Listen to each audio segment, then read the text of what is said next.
मथुरा में कश्मीर के पर्यटन स्थल पहलगाम की बेसारन वादियों में की गई पर्यटकों की हत्या। बंगाल की हिंसा के खिलाफ और मथुरा में श्री कृष्ण जन्मभूमि को कब्जा मुक्त कराए जाने के लिए श्री कृष्ण जन्मभूमि मुक्ति न्यास के बैनर तले सोमवार की सुबह इस्कॉन मंदिर से प्रेम मंदिर तक लंबी मानव श्रृंखला बनाई गई।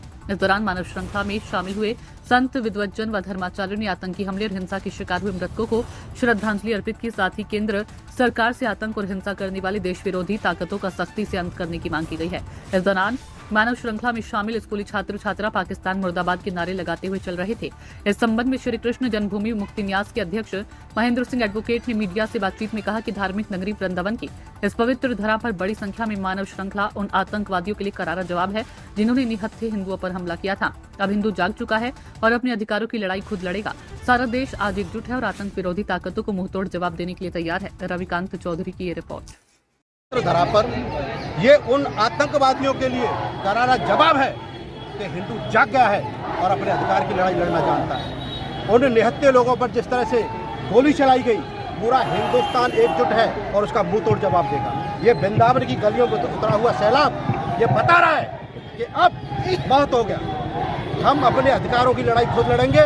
एक मंच पर आकर के, एक छत्र पर आकर के हमारे साधु संतों ने, हमारी माताओं बहनों ने आज दिखा दिया कि हम कमजोर नहीं है, हर चुनौती का जवाब देने के लिए तैयार है। श्री कृष्ण जन्मभूमि का मामला न्यायालय में चल रहा है, लेकिन हम चाहते हैं कि हमारा भगवान का श्री कृष्ण जन्मभूमि का मंदिर शीघ्र शीघ्र मुक्त हो। असली गर्भगृह विधर्मियों के कब्जे में वो मिलना चाहिए। बंगाल हिंसा बंद होनी चाहिए। जिस तरह से हिंदुओं का वहाँ पलायन किया जा रहा है वो गलत है। किसी भी हालत में बंगाल में हिंदुओं का पलायन नहीं होने देंगे, जम्मू कश्मीर में हिंदुओं का पलायन नहीं होने देंगे। इसके लिए सभी हिंदू एकजुट हैं और उन भाइयों के लिए आज यहाँ से बहुत बड़ा संदेश जा रहा है कि वो सब के साथ हम खड़े हैं। तो आज इसी को लेकर ये मानव श्रृंखला बनाई गई है जिसमें संत, बूढ़न, विद्वान हमारे सब पधारे हैं। सबका एक ही मत है कि अब नहीं, अब याचना नहीं, अब रण होगा, संघर्ष बड़ा भीषण होगा।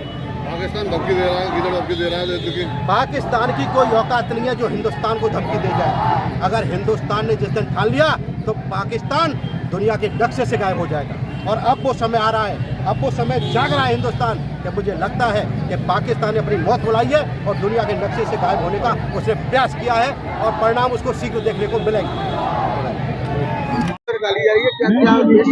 देखिए, बड़ा संवेदनशील विषय है कि जो पहलगाम में भीषण नरसंहार हुआ, शर्मनाक नरसंहार हुआ कि जिन्होंने सनातन के लिए और हिंदू धर्म के लिए हिंदुओं ने वहाँ अपनी जान दे दी। जो माता बहनें वहाँ पर उनके सामने उनका सुहाग लूटा गया, माँ अपने पुत्रों से विहीन हो गई।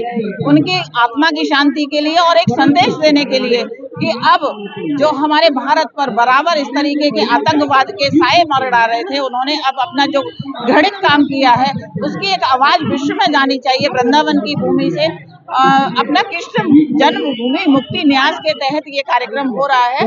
हमारे कृष्ण भगवान हमेशा से थे, हैं और रहेंगे, पर उनके मंदिर को और उनके जन्म स्थान को जिस तरीके से घेर रखा है उसकी मुक्ति के लिए भी ये कार्यक्रम आयोजित हुआ है। एक मानव श्रृंखला, सैकड़ों बच्चों की एक मानव श्रृंखला है। सभी वृंदावन के संत, महंत, वरिष्ठ जन यहाँ उपस्थित हैं और विश्व के पटल पर इस आवाज को कि पाकिस्तान का भारत विश्व के नक्शे से खात्मा कर दिया जाए, ऐसी भारत सरकार से हमारी मांग है। तरीके से प्रधानमंत्री जी ने अभी आह्वान किया था कि सिंधु नदी का जल रोका जाएगा। जी जी, क्या वो संभव है?